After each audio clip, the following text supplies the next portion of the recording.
Hello, everyone. Welcome back. X to 10X, a conversation where we have a real life experiences, where we bring leaders who shape different people. There are different entrepreneurs have been into the podcast.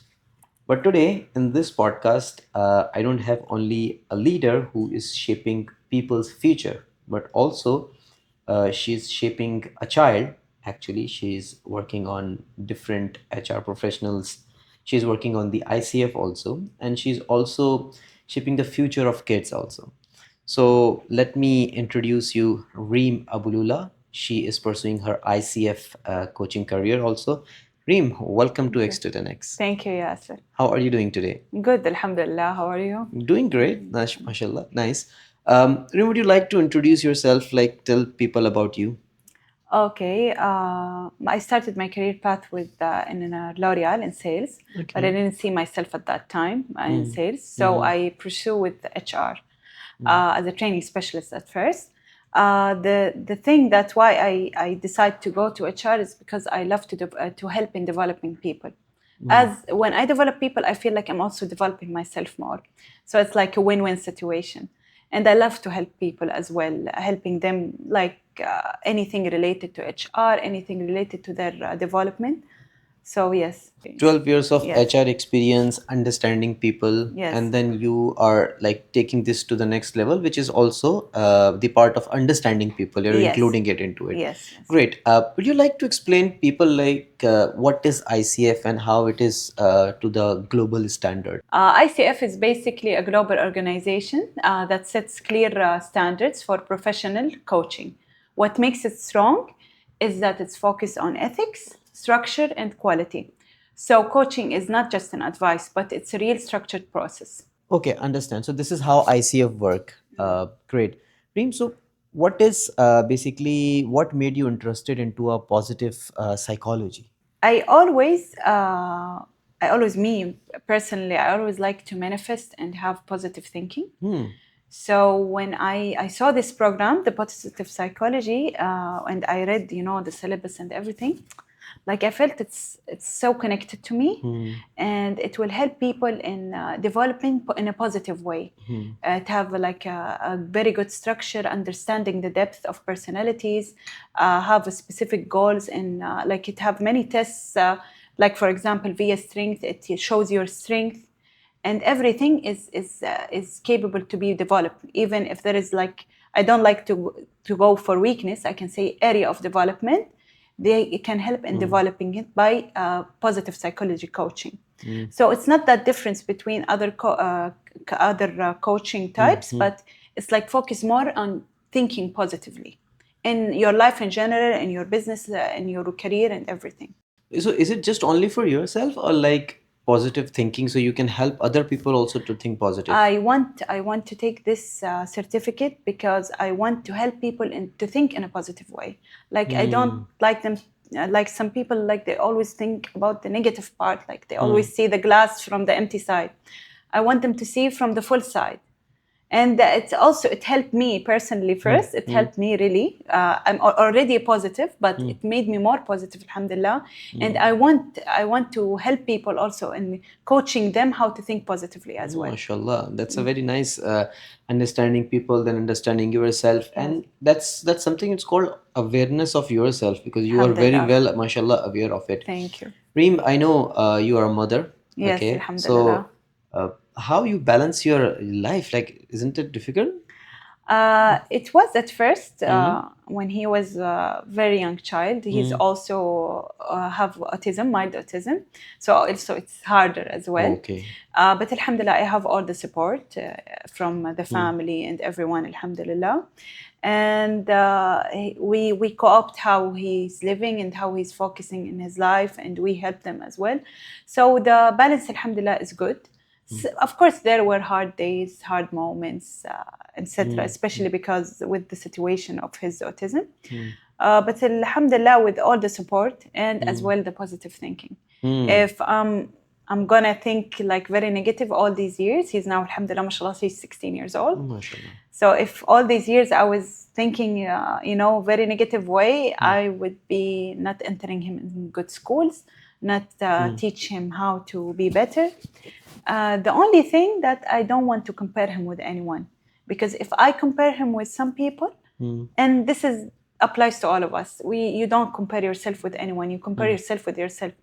So now when I compare him with him few years back, I just say Alhamdulillah. Alhamdulillah. I hope for the better, but Alhamdulillah, I'm very happy with the situation. Alhamdulillah, with the results as well. So positive thinking help you also to not to think negative and then not to Yes. compare himself and the Yes. kids. By the way, yes, kids are different. Every kid is different. Yes. Every human being is different Yes. also. So, Reem, how do you manage bring actually well-being into your daily life? Focusing on sports as well. Sports. Like some sports, yoga, swimming. I was even a cyclist in Jeddah cyclist team. I go cycling everywhere. Now I a little bit stopped, but I was like very active. Yoga is my passion as well, swimming, and of course sports. Sports always give me, like taking all the negative energy. Yeah, and of course listening to positive podcast as well. Positive talks always give me more motivation. Okay, so I think you need to watch more of my episodes, right? Also, yeah. Inshallah, yes, inshallah, I should. Yes. Okay, nice. While we were discussing in the morning about ICF, there are several certifications, right? ACC, MCC, and PCC. How do you define those certifications? It's all, of course, under the umbrella of ICF, but ACC is for like the beginner level, Okay. or the beginning level. MCC is for the intermediate, I think, and the other one is for the advanced. For the advanced level. Yes. So, for my understanding as a layman, so this ICF anyone can take this ICF certification, right?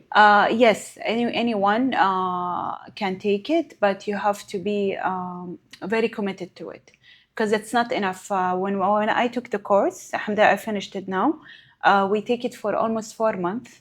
4 months, and we had like 2 days per week for 4 hours the lecture. Okay. And you have to open the camera if it's online. You have to open the camera for all the 4 hours. Like they excuse you sometimes with 5-10 minutes, but it's obligated to open the camera. It's obligated to have. We have a lot of sessions in between activities in the course. So you always should be present in your mind, in your notes, and you have to be very, very present in the course. As well, after that, you have mentoring sessions. Okay. Mentoring sessions with the mentor from the ICF or the course. From the course providers. Yes, from the course provider. Okay. Yes, we have like 2 or 3 sessions for 2 hours.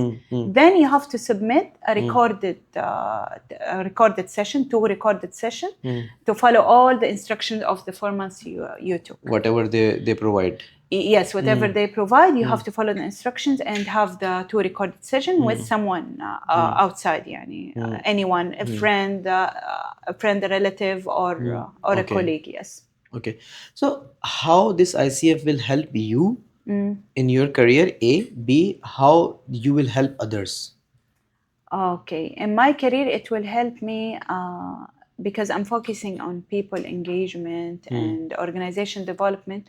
So it will help me that to have this extra certified to listen to people professionally. Of course, coaching is not giving advice; it's different than mentoring. But to help people make the light in their mind, the idea comes to them, to help them with the questions, with the sessions, with everything, with the activities. What I'm going to do, activities like training, special training or assessments that I can help them to proceed. So I can help the people by coaching them and mentoring as HR, but coaching them as a coach. A mother of a young child. So what is something motherhood taught you about yourself? Patience. Of course, I lose sometimes my patience. Anyway, I'm human at the end. But I think, yes, Assam, he's my son.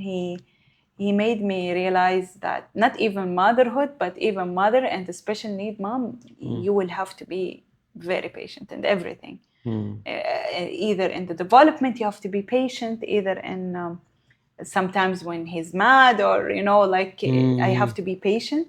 Sometimes I lose it, to be honest, but the more I grow, you can say, the more I'm patient and calm, alhamdulillah, yes. So he taught me this Do you face any difficulty in social adjustment when you go outside? When he was young, yes, because he had like sometimes an attitude, when they want something and they get on the floor and stuff. But alhamdulillah, now the last few years, no. But I had a bad incident actually last year in a theme park, like normal toys, like not normal toys, I mean normal games for 7-8 year old, and I saw in the queue 7-8 year old people, and they noticed that he's autistic, but he didn't do anything. He was just smiling. Okay. Just because he was smiling too much, maybe they noticed, and they banned him to ride a very, very light game, not a very extreme game. No, 7-8 year old. The basic rides. Basic ride, and the reason is because he's autistic. Because anyone with special needs, they don't want them to ride. So it was like a surprise for me actually, and I got really angry and felt, and he said they don't want me to ride because I have autism. So but you being a mother, you know that he is capable enough to take the ride or not, so you can take the decision on behalf of him, right? Yes, and I told them that I'm gonna ride with him, I'm fine. But they didn't agree. Yes. They didn't agree. Yeah, and I told them I know he rides everywhere, even more dangerous, and he's okay with that. He don't have seizure. I can understand when some people have seizure, even normal people, not autistic, they can have problem with the games. But autism, and he's okay with it, why not? So yeah, so this is like maybe the only incident that it's very clear to me that this was very not unfair. And how did he feel it? He was really sad. I was looking at him at the theme park, and I saw him in a corner sitting like this, and his head down. So, and he don't want to go to this place ever again. Every time he see the place when we're on the road or something, he say, I don't want to go to this place because they don't want me to ride because I have autism. So yeah, so it's very sad to hear this from. Yeah, definitely. It's even on anyone can feel sad. We can also feel sad if we will not be allowed to go or accessible to any other. They told me that they will fix the problem, but they just told me that just to make me not talk about it, and they continued. Yes, sadly. Understanding human behavior and like emotional awareness, what do you think like common struggles people are going through these days? Maybe they want everything to be perfect. Okay. Like, perfectionist. Is it wrong to be perfectionist? Too much? Yes. I think, honestly, my opinion, if you pressure yourself that you have to be perfect in everything, you will be very, very stressed. I think you will not have enough balance in your life. Maybe if you're gonna be perfect as event manager and gonna be perfect as an HR manager, or you're gonna be in everything. No, you can be perfect in something, and other things you can be good at, but not perfect. So I remember in one of the book I was reading, it says that perfection leads to procrastination. Basically, it's okay to be imperfect. Yes. It's okay if you make small mistakes. Yes. So that helps you in learning the new things also. Agree. And like in these days, Reem, I've seen like people are ignoring a lot of their emotions also, right? Maybe they don't want to talk about their emotions or their feelings because maybe they don't want to be judged. A lot of people that you ask why, okay, you didn't say that. Or friends, for example, if they have a fight and like someone holding grudge from before, okay, why didn't tell me that you got mad from this situation? So she said, no, I don't want you to judge me or be mad from me. So yeah. Correct. I heard you were discussing this, that being an HR professional, it is difficult like to communicate to someone when they're being laid off, right? It's very difficult to say like, hey, I'm sorry, you cannot continue with you. Yes. It's very hard, difficult. Now you have been into ICF coaching. So now your journey has changed or advanced. Yes. So how do you think like you will bring this ICF coaching and mentoring expertise into this? If the person have the ability to be more developed, so I can suggest, if of course the higher management listens to me, if there is no like a big personal or ethical behavior, like if a person that stole money from the company, I cannot ask them to coach him or coach her to be better. But if like there is small mistakes, lateness or whatever, or in his work or stuff like that's not very big, I can ask the company before trying to end his contract or her contract. I can ask to have a coaching sessions with him before, and let's see, like we extend this like 6 months, and they know that they have like 6 or 3 months. We be having coaching sessions, and we're gonna mentor his behavior as well. So yes, I think this That can will help, help. yeah, and will help more because if you're in the company as an employee, you will be helping them. That I will not ask them to pay more for external coach. No, I'm here. I'm gonna help the employee if you agree. Yes. That will be very helpful for them also, for the companies also, Yes. and for the growth of person also. Yes. Yes. Great, nice. One advice you would like to give it to other. You have been into HR, ICF now, being a mother, and have you seen like a lot of people coming out and going in your career, right? So one advice you would like to give it to others. This is like I give to myself as well. Be easy on yourself. Okay. Have your dreams coming true, etc. Set a timeline, of course, but a reasonable timeline. And as well, like I said before, don't compare yourself with others. Each one have their own journey. Yeah, that's correct. Yeah. So be easy on yourself and have your dream come true, but be also reasonable also with yourself. Very rightly said that don't compare yourself with others. You have your own capability, you have your own strength and weaknesses, so you can Yes. work on your strength or your weaknesses. Yes. And work on the infinite growth. Like Simon Sinek used to say, there are finite and infinite growths. Like don't compare yourself with others. Like I will be better than this. No, I will be better version of Yasir from tomorrow. Yes. Right? I can be a better Totally version agree. of myself actually. Yes. So that's a better way of looking into a Yes, growth. totally agree. Yeah. Reem, this is a wonderful conversation. Thank you very much for this insight about ICF, about the coaching, and also like your experience being a mother. How it's difficult also sometime, and definitely you need a lot of patience Yes. with people at work and with kids at home. Yes. Thank you very much being a guest, and stay blessed. Thank you for having me, Yasir. I really appreciated Thank this. you very much. Thank you very much.